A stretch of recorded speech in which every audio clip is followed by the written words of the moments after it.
The question, what are your best tips for time management when working on long-term projects? This is a great question, because a long-term project is so different from a shorter-term one, or from day-to-day work. I have 3 tips here. One is, a long-term project can be so big and daunting, and the deadline so far away that it can be easy to delay starting it. But the longer you delay, the bigger the project starts to seem.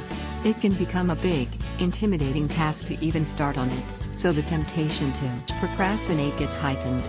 I am a big believer in the Lao Tzu saying a journey of 1,000 miles begins with a single step, and you just have to start, even if it's by doing something small or seemingly ancillary, like making an outline as to exactly how you're going to start. The second tip would be to be sure to work on it regularly.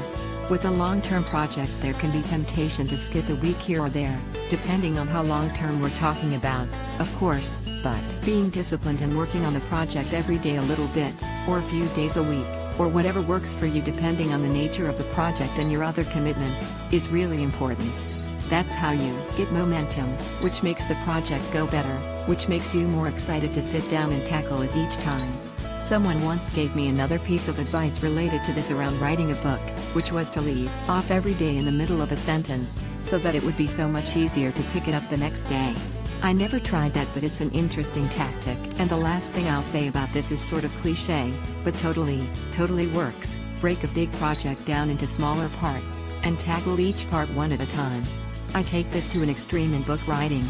We know that most books have chapters, so most authors work on one chapter at a time, but I would break each chapter down into sections, and each section down into paragraphs, and I would literally tell myself, okay, this morning you're going to write these 3 paragraphs.